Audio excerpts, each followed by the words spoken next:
Fast Anand అది కూడా fast రా గురు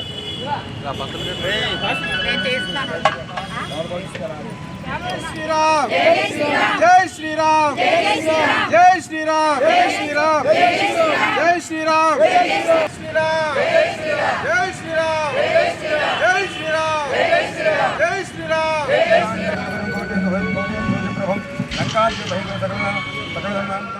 అయోధ్యలో శ్రీరాముని ప్రాణ ప్రతిష్ఠ సందర్భంగా ఉమ్మడి పశ్చిమ గోదావరి జిల్లా వ్యాప్తంగా ఆధ్యాత్మిక వాతావరణం నెలకొంది. ప్రస్తుతం మనం ఏలూరులోని ధర్మబేరి ప్రాంగణంలో ఉన్నాం. ఇక్కడ ఇప్పటికే ఈ రోజంతా కూడా పలు ఆధ్యాత్మిక కార్యక్రమాలను ఏర్పాటు చేశారు. ప్రముఖ వ్యాపారవేత్త నారా శేషు ఆధ్వర్యంలో ఇక్కడ శ్రీరామునికి సంబంధించిన కథను వివరించడంతో పాటుగా శ్రీరామునికి సంబంధించి ప్రత్యేక పూజా కార్యక్రమాలను ఏర్పాటు చేశారు. ఉదయం నుండి కూడా ఇక్కడ శ్రీరామ నామ సంకీర్తనలు జరుగుతున్నాయి. ఉమ్మడి పశ్చిమ గోదావరి జిల్లా వ్యాప్తంగా కూడా ప్రతి రామాలయంలో, ప్రతి హనుమంతుని ఆలయంలో కూడా శ్రీరామనామ సంకీర్తనలు జరుగుతున్నాయి. ఒక పక్క భక్తులంతా కూడా టీవీలకి అతుక్కుపోయారనే చెప్పుకోవచ్చు. అయోధ్యలో జరిగే ఆలయంలో బాలరాముని ప్రాణ ప్రతిష్ఠ కార్యక్రమానికి సంబంధించి లైవ్లో చూడడానికి మొత్తం అందరూ కూడా బిజీగా ఉన్నారని చెప్పుకోవచ్చు. మరోపక్క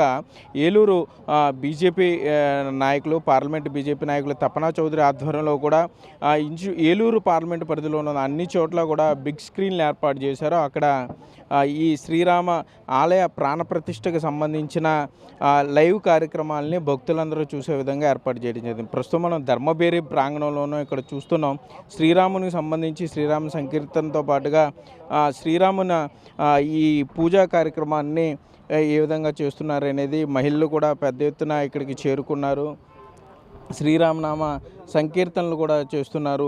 ఉదయం నుండి కూడా ఈ శ్రీరామనామాలతో సంకీర్తనలు చేశారు. సాయంత్రం వరకు కూడా ఈ కార్యక్రమం కొనసాగుతుందని చెప్తున్నారు. నిర్వాహకులు ఉన్నారు, వారిని కూడా మాట్లాడించే ప్రయత్నం చేద్దాం. సరే, ఏంటి ధర్మబేరి ప్రాంగణంలో ఈరోజు ఏ కార్యక్రమాలు ఏర్పాటు చేశారు, ఏ విధంగా జరగబోతున్నాయి? అయోధ్య రాముడికి ఉడతా భక్తితో ఏలూరు ధర్మబేరి ప్రాంగణంలో పొద్దున్నే హనుమాన్ చాలీసా చేయడం జరుగుతుందండి. అలాగే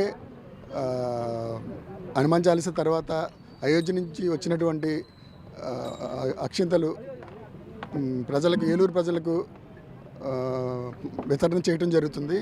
అలాగే సాయంకాలం ప్రజా దర్బార్ శ్రీరామ దర్బార్ పుష్పయాగం మరియు సహస్ర దీపాలంకరణ చేయడం జరుగుతుంది. అందులో భాగంగా ఈరోజు ఈ పూజ స్టార్ట్ చేయడం జరిగింది.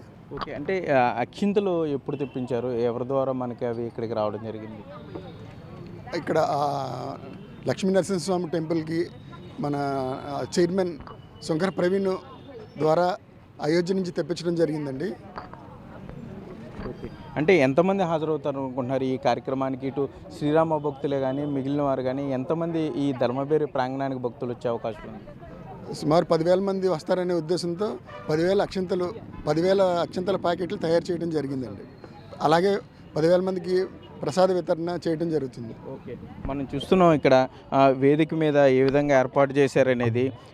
ఇప్పటికే శ్రీరామ నామ సంకీర్తనతో ఉమ్మడి పశ్చిమ గోదావరి జిల్లా వ్యాప్తంగా ఒక ఆధ్యాత్మిక వాతావరణం ఉందనే చెప్పుకోవచ్చు. ఇంచుమించుగా ప్రతి మండలంలోనూ, ప్రతి గ్రామాన ఉన్న రామాలయాల్లో కూడా ఈ శ్రీరామనామ కార్యక్రమమే జరుగుతుంది. ఇటు రాజకీయ నాయకులే కానీ బీజేపీ, విహెచ్పితో పాటుగా ఆధ్యాత్మిక సంఘాలన్నీ కూడా ఎక్కడికక్కడ బైక్ ర్యాలీలు ఏర్పాటు చేశారు. దాంతోపాటుగా ఇప్పటికే స్థానికంగా ఉన్న గుళ్ళు అన్నిటినీ, ఆలయాలన్నింటినీ కూడా ఇటు బీజేపీ నాయకులతో పాటుగా ఆధ్యాత్మిక సంఘాలన్నీ శుభ్రపరచడం జరిగింది. ఎన్నో ఏళ్ల కళ అయోధ్య రాముని ప్రాణ ప్రతిష్ఠ సందర్భంగా ఈ వాడవాడలా కూడా ఇంచుమించుగా శ్రీరామనామ సంకీర్తన జరగడంతో పాటుగా దాన్ని ఒక ఉత్సవంలా ప్రజలు జరుపుకుంటున్నారనే చెప్పుకోవచ్చు. కెమెరామెన్ భాగ్యరాజ్తో సాగర్, బిగ్ టీవీ, ఏలూరు నుండి.